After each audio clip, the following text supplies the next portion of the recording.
Guys अब एक छोटी सी प्रॉब्लम कर लेते हैं। हमें अब चेक करना है नंबर जो है वो इवन है या ऑड है। यार आपने ये जो पहले क्वेश्चन करा हुआ है बहुत पहले करा था हमने। इसमें हमने क्या करा था, हमने परसेंटेज टू लगा के करा था परफॉर्म। बट उससे इजियर मेथड है कि यार उसकी लास्ट बिट चेक कर लो।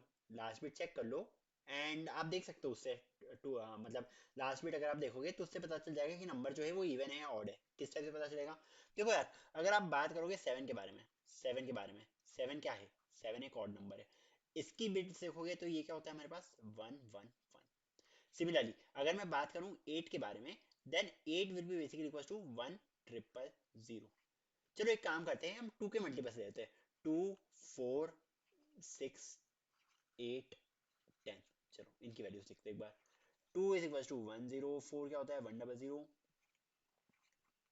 सिक्स होता है वन वन जीरो, एट होता है one triple zero, and ten जो होता है हमारे पास वो होता है वन जीरो वन जीरो। इसमें आपको कुछ कॉमन दिख रहा है क्या? यार आयुष आखिरी में वन आ रहा है हमारे पास, नहीं ये नहीं है, बिकॉज आखिरी में आपके पास जीरो भी हो सकता है, मतलब कि लेफ्ट हैंड साइड पे आपके पास जीरोस भी हो सकते हैं। कॉमन चीज ये है कि हमारे पास लीस्ट सिग्निफिकेंट बिट जो है वो हर केस में जीरो आ रही है। क्या किसी और नंबर में लीस्ट सिग्निफिकेंट बिट जीरो आ सकती है क्या? मान लो one three five seven nine लेता हूँ मैं। One three five then seven and then nine. अब ये क्या होता है, ये हो जाएगा आपके पास जीरो वन, ये हो जाएगा आपके पास वन वन, ये हो जाएगा आपके पास वन जीरो वन, ये हो जाएगा आपके पास ट्रिपल वन, एंड नाइन हो जाएगा one zero zero one, one zero zero one. इस टाइप से इसकी वैल्यूज है। देखो इसमें सारी की सारी, मतलब कि सारी की सारी जो लीस्ट सिग्निफिकेंट बिट्स है वो आपके पास आ रही है इक्वल्स टू वन। ओके, सारी की सारी लीस्ट सिग्निफिकेंट बिट्स आपके पास इधर इक्वल्स टू वन है। यार कुछ कर सकते हैं क्या अपन, कि अपन इसके थ्रू सॉल्व कर ले, लाइक ऑड है या इवन है उस टाइप का कुछ निकाल ले। हाँ कर सकते हैं। क्या कर सकते हैं, हम एंड ऑपरेशन का यूज कर सकते हैं। एंड ऑपरेशन क्या होता है, एंड ऑपरेशन में बेसिकली ये होता है कि अगर एक भी वन है, अगर एक भी वन है तो वो एक भी वन नहीं, मतलब अगर दोनों वन है तो हम हमको एंड में वन रिजल्ट देगा ये। बट अगर एंड में एक भी जीरो है, अगर एंड ऑपरेटर में एक भी जीरो है तो हमें ये एंड रिजल्ट में जीरो आंसर ला के देगा। ओके, ये बात समझ में आई है? एंड ऑपरेटर से हम देख सकते हैं कि आखिरी बिट जो है वो जीरो है या वन है। किस टाइप से हम क्या कर सकते हैं, हम एम% जीरो करेंगे क्या? नहीं नहीं, इसका एक लॉजिक है। देखो अगर मैं थ्री को करना चाहूँ, थ्री को अगर मैं करना चाहूँ, इसको अगर मैं एम% जीरो से कर देता हूँ, then it will this value will be basically equal to zero zero. But अगर मैं इस पे एम% वन लगा देता हूँ, अगर मैं इस पे एम% वन लगा देता हूँ तो इसका आंसर क्या आएगा, इसका आंसर सिंपली वन आ जाएगा। अगर मैं मान लो कुछ ये नंबर है मेरे पास one zero one zero zero one, इस टाइप का नंबर है, अगर मैं इस पे एम% वन लगा देता हूँ तो हमारे पास आंसर वन आएगा। एंड हमने क्या देखा कि अगर लीस्ट सिग्निफिकेंट बिट जो है अगर वो वन आ रही है तो, अगर वन आ रही है तो वो एक ऑड नंबर है। अगर मैं मान लो मैं लगा रहा हूँ one zero one one zero, इस टाइप का नंबर दिया मैंने, इधर एम% वन लगाया।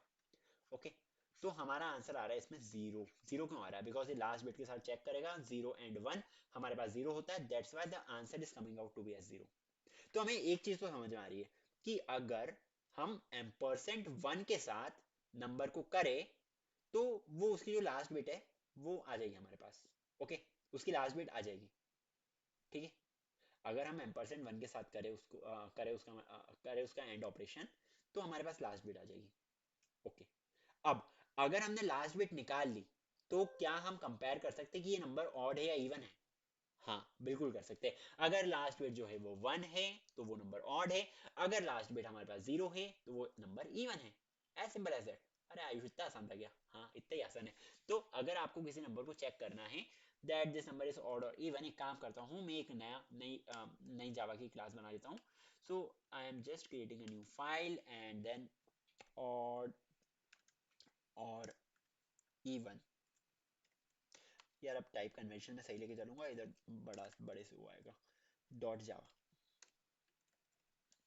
ओके, सो मैंने ये क्लास बना ली। ये पैकेज बिट मैनिपुलेशन ये थोड़ी दिक्कत दे रहा है, इसको अभी बंद कर दो, क्या पता क्या दिक्कत है इसके साथ।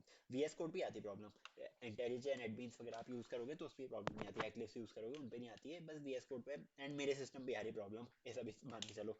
अब मैं यहाँ पे लगा रहा हूँ पीएसवीएम पब्लिक स्टैटिक वॉइड मेन। अब मुझे ऑड या इवन कैलकुलेट करना है, तो मान लो मैंने एक नंबर लिया है इंट नम एंड इस नंबर को मैं ले रहा हूँ कम से कम, आप मान लो 23। ओके, 23 नंबर लिया है मैंने। अब इसको जरूरी नहीं है कि आप यहाँ पे बिट में लिखो, ये नंबर बेसिकली 23 है, वो कंप्यूटर अपने अंदर कर लेगा जो भी करना है उसको। अब मुझे क्या करना है, मुझे SYSO करना है क्या, नम एम्परसेंट कितना, नम एम्परसेंट 1।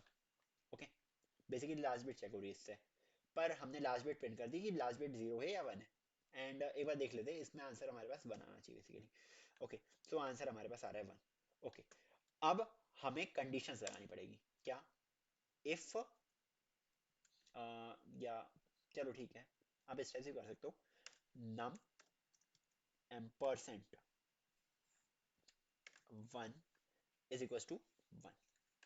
सो हम क्या कर रहे हैं, अगर नम एम्परसेंट 1 अगर 1 के इक्वल आ गया, तो हम ये कर रहे हैं that says out that it is even number या odd number, odd number, odd number हो जाएगा ये। एंड सिमिलरली एल्स, क्या हम एल्स लिख सकते हैं, हाँ एल्स लिख सकते हैं हम। सो अगर ऐसा नहीं होता है तो मैं कर दूंगा सिस आउट, SYSO सिस आउट, क्या है ये, 1 नहीं आ रहा है, मतलब 0 आएगा, 0 से क्या हो रहा है, ये एक इवन नंबर हो जाएगा। नम एम्परसेंट 1, एक सेकंड, इसमें क्या दिखा रही है, नम एम्परसेंट 1, या एक काम करो, इसमें दिक्कत तो नहीं आनी चाहिए, दिक्कत क्या आ रही है, नम ले लिया हमने, एम्परसेंट 1 कर दिया हमने, आई डोंट नो क्या प्रॉब्लम आ रही है। एक काम करो, एक लास्ट डिजिट का वेरिएबल बना लो, इसको प्रिंट करने की जगह लास्ट डिजिट कर लो, int last d last bit is equal to num ampersand 1, इस टाइप से हम कर सकते हैं। And after that if last bit equal to 1, last bit ले लो इधर, कोई दिक्कत नहीं है वैसे, आई डोंट नो क्या दिक्कत आ रही है उस पर, लास्ट बिट इक्वल्स 1, हाँ अब एरर चले गया। ओके, सो मैंने इस टाइप से इसको लिख दिया है, क्या करते हो चलेगा, 23, 23 क्या है, 23 is an odd number, number इस ऑड प्रिंट होना चाहिए, ऑड नंबर प्रिंट हो रहा है। अगर मैं इस नंबर को बना दूं क्या, मान लो बहुत बड़ा नंबर लेते हैं हम, आखिरी में 2 लगा देते हैं, ये क्या है, ये एक इवन नंबर है, तो नंबर इस इवन प्रिंट होना चाहिए, मतलब कि इवन नंबर प्रिंट होना चाहिए। ओके, वही आ रहा है, ऑड नंबर इवन नंबर। सो इस टाइप से बिट वाइज करके हम ऑड नंबर इवन नंबर में डिफरेंशिएट कर पा रहे हैं। देखो परसेंटेज 2 से करते तो बेसिकली वो मेमोरी ज्यादा घेरता, बट इसमें तो हम एक बिट में ही कर रहे हैं ना, इतने बड़े नंबर में हम नहीं कर रहे, हम बेसिकली लास्ट वाले बिट को चेक कर रहे हैं, नथिंग एल्स। ओके, हम सिर्फ और सिर्फ लास्ट वाले बिट को चेक कर रहे हैं, पूरे नंबर को हम लेके ही नहीं चल रहे। सो इसलिए ऑपरेशन जो हो जाता है वो फास्टर हो जाता है, थोड़ा टाइम कॉम्प्लेक्सिटी इसमें कम आ जाती है, जिसके कारण इसमें स्टोरेज जो है वो कम हो जाता है, एंड वो हमारे लिए बेनिफिशियल है। Okay, so that's all for this particular video, till then see ya take care and bye bye.